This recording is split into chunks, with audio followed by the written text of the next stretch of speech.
That is not acceptable. We've been deceived, we've been failed, and so many people, young and old, have been drilled with absolute fear. And it's that fear that's been driving this situation forward. The more fearful you are, the easier you are to be controlled and manipulated. The less fearful you are, the harder it is to be. And by us being here today proves that to be true. Because it shows the people at the top of the chain that we are not afraid.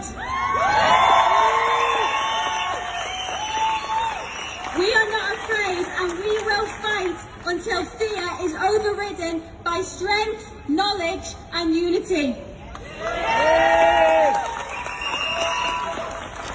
Without fear, the powers that be could not control the many.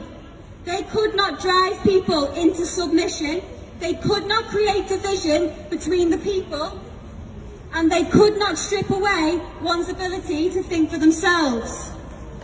They could not achieve their agendas. And without the mainstream media, those fears could not be.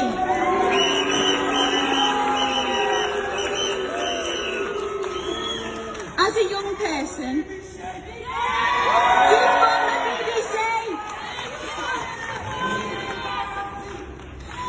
As a young person, it saddens me the most to see so many of my own generation and younger deceived and living in this fear. So many do not realise just how threatened our futures are. And as young people and children, we are the main targets. We are young and ever growing, and our minds are very easy to mould, and that's been done through the likes of reality TV and the manipulative, addictive, brainwashing, influential ways of social media.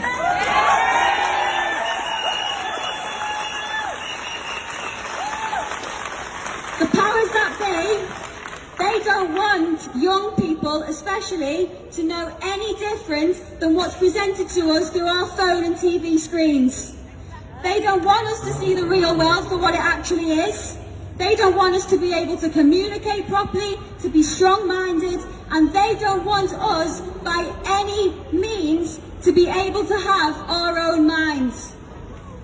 As young, growing individuals, they don't care about us at all.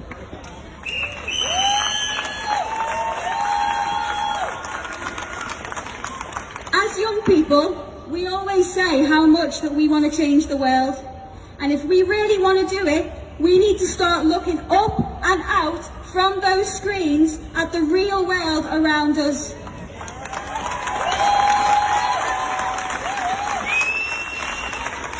Open our eyes and empower our young minds with knowledge. Question absolutely everything from social media to mainstream media to COVID-19.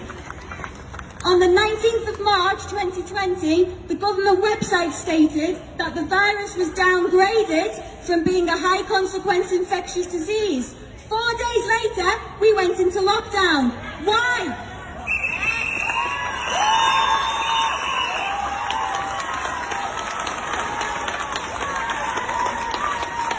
The Health Secretary claims that 2 households can meet at a social distance in an outdoor public space, but not in a pub garden, even though a pub garden is an outdoor public space. In some restaurants, you must wear a mask when ordering takeout food, but not if you're ordering to sit in. But what's the difference? Are you wearing a mask because you are fearful of this virus and others around you? Or are you wearing a mask just because you've been told to in the places that you've been told to wear them out of fear of the consequences?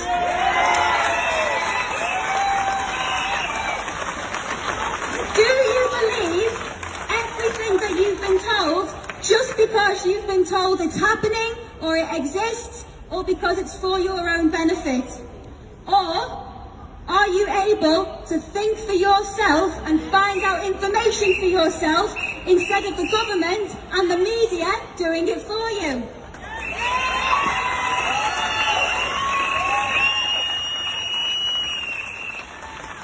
There is absolutely nothing logical or straightforward about COVID-19.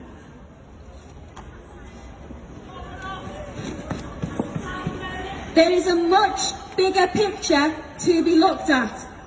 So I would strongly encourage you all to look into the following.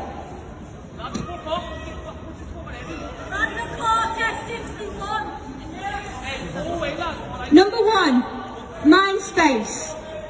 From the Institute for Government, it's a document that was created in 2010 by the British Gov, which discusses how mind control is used to influence the change of behaviour in society. That's Mindspace. Number two, Operation Lockstep. Operation Lockstep is part of a wider document called Scenarios for the Future of Technology and International Development, written by the Rockefellers in 2010.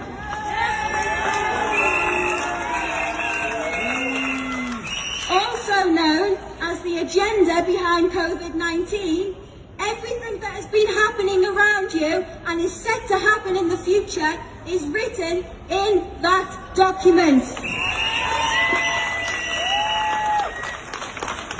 These are the people at the top of the chain who have had the ways of the world set in plan for decades. They are years ahead of time, and I strongly encourage you all to read that document and to understand why our futures are at such stake.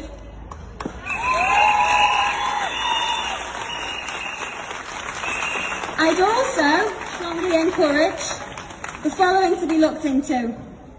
UK Column News, Dr. Rashid A. Buttar and Dr. Vernon Coleman.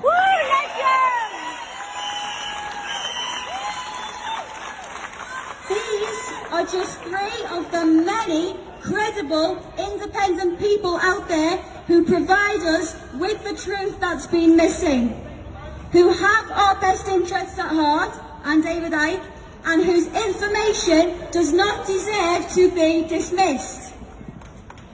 It's time now, more than ever, for people of all ages everywhere to unite.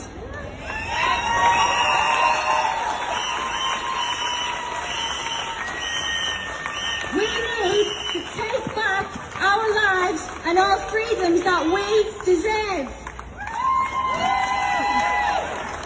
We need to fight for our futures and start listening to the right people.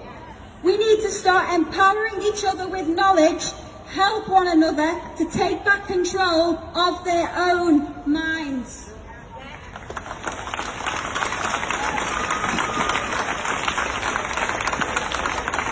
Talk to each other, calm and collected, in ways that leaves people thinking and questioning. All of us here today, never stop speaking your truth.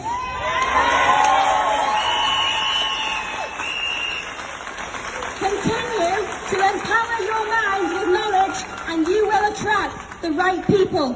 Can I say something quickly? Right. Fuck the mask, forget the mask, yeah? I've torn it off, yeah? Thank you. Keep the faith. Those who are willing to listen will listen. Because we are the 99%.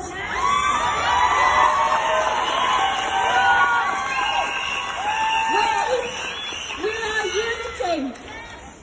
We have the real power. It all depends on how we use it.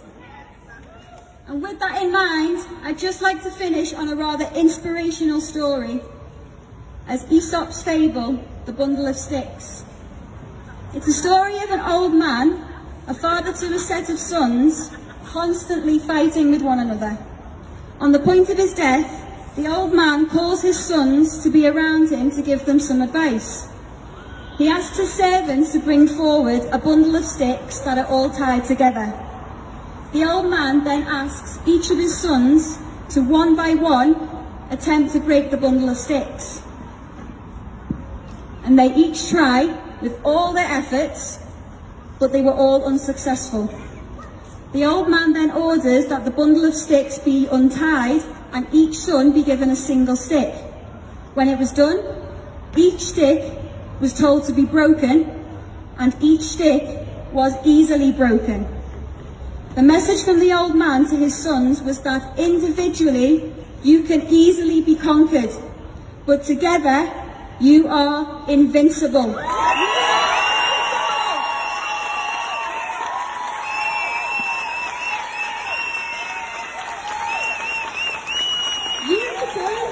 Union gives strength. United we stand, divided